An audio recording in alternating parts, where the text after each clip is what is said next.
I appreciate that. Well, I'd just like to say thank you for your time. On the line with me, we have Ravi Patel. He owns Cedar Hospitality, and so he's in the area with us as well. We just want to thank you for your time this morning. Thank you so much for having me. Happy to speak with you all. So I know we missed you on Monday. That was an outstanding event over with our good friends over at the Tin Pan. They do a great job there. Could you give us an idea of what was the takeaway from your perspective with the SBA visit and what you guys have going on now?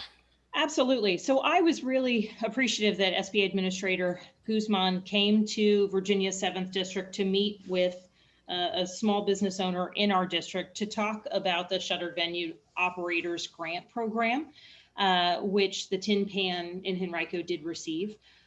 It was a great visit for me because I voted for and supported this legislation, recognizing the impact of COVID-19, the economic hit it's brought to so many of our small businesses.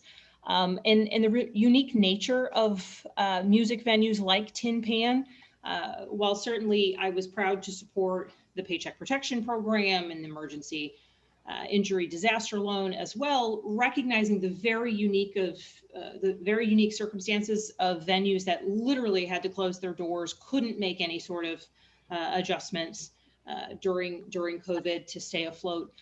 Was incredibly important. And frankly, these venues are anchors of our regional economy. So to be able to hear from the folks over at Kevin over at the Tin Pan, and to be able to be with Administrator Guzman as we were talking about the value of these programs, certainly to ideally inform her in her work, but also inform me in my future work. It was a great visit. On the mic with Mike, Ravi Patel is here with us. We have Representative Abigail Spanberger here with us on the program. We'd like to thank you for your time. One of the things that we had talked about when we saw the Administrator Guzman come down was the access to capital for businesses as well as the general business climate. From your perspective in Congress, what are you guys looking at now as the next big thing to happen, or what's the general mood for you? So I think that the next big thing to happen is our focus on physical infrastructure investments in, by extension, in regional economies, by making those sorts of investments, but also continuing to ensure that as we're moving out of this pandemic phase, that we're keeping a close eye on businesses like Tin Pan, businesses, small businesses, restaurants across, certainly across Central Virginia, what their recovery is. But with our focus on infrastructure, I mean, it's really about the jobs that infrastructure will create. And, certainly there's the issue of who's building the infrastructure, right? That's job creation right there. But beyond that, improving upon the strength of American infrastructure is good for the American economy overall in terms of regionally speaking, the tourism that we could bring to Central Virginia, and what that would mean for our efforts to keep the United States competitive in the world and globally. One of the reasons that I wanted Mr. Patel to come on with us, because when we had talked during the pandemic, that he was able to keep, he made this decision to hold on to his staff when a lot of other places weren't able to do that. And that's one of the reasons why I thought it would be important, since travel and tourism is such a big part of where we are coming back from. Just wanted to give him a second. Sure. Yeah, I appreciate the time today.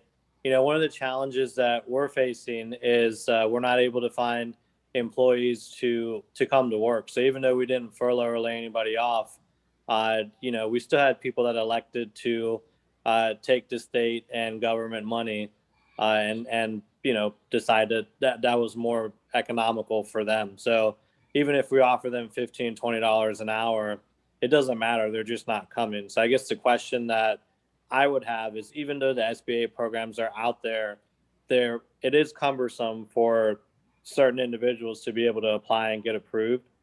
What do you think is the future of kind of the workforce? Are we going to get to a spot where at some point this money is going to come to an end, so then that way we can put Virginians back to work? And that's kind of what we need as far as what I can see.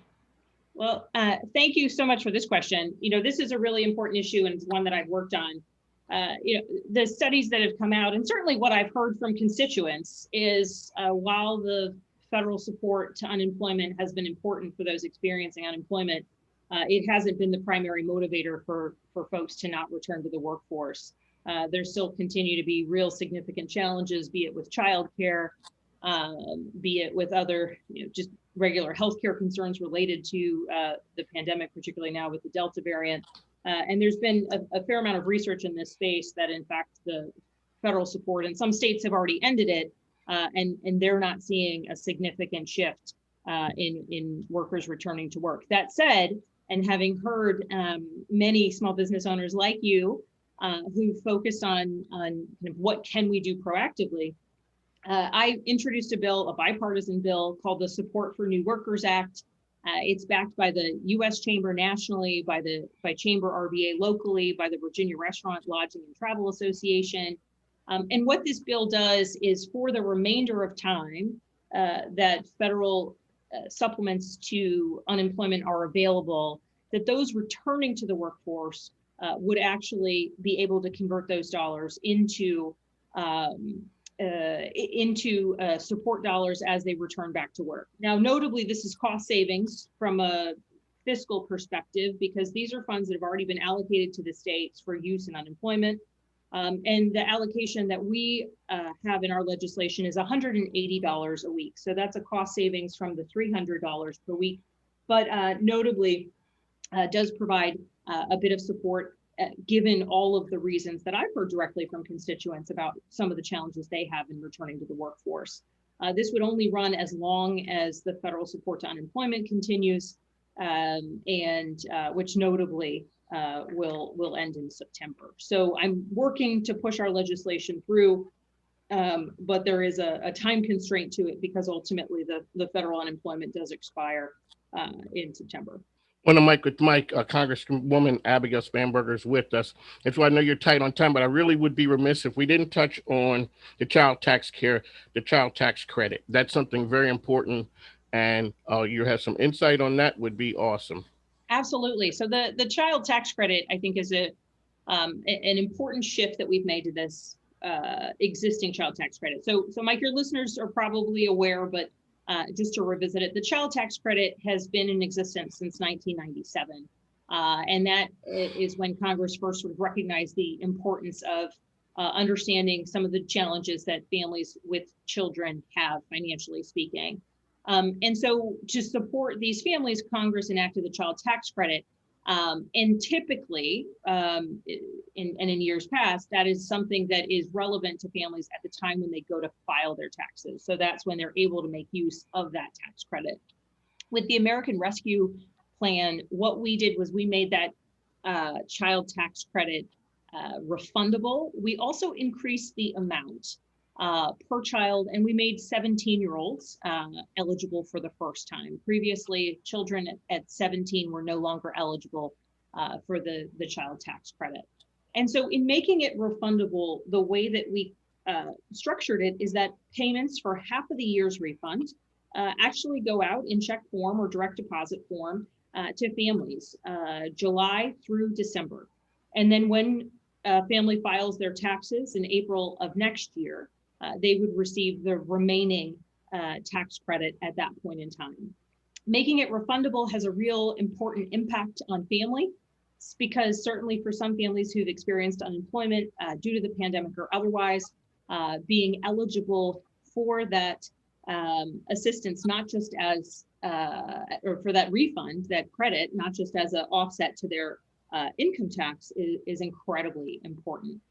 So many of your listeners should have begun receiving those child tax credits. If they do have any questions and they live in the 7th District of Virginia, they're certainly welcome to call my office. The White House also runs a website with plenty of information. That's www.childtaxcredit.gov. On the mic with Mike, Congresswoman, we'd like to thank you for your time. Give a shout out to Connor. He's always helpful with making the connections. Also, the last time you were on the program, I'd seen you over at Mama Michelle's Cafe. We had met over there, and Yes. we knew Cheats. Since then, Cheats and I had done a Virginia Union football on a very conservative radio station, which was a funny, which was an and yes, that was an odd match there. But we'd like to thank you for your time, and there's always a place for you here on the mic with Mike, ESPN Thank you, Richmond Mike. 106.1. Congresswoman, thank you for your time. Ravi, thank you. Appreciate it. Good to meet you, Ravi. Thank you so much. Thanks, You out. too. Take care. Take care.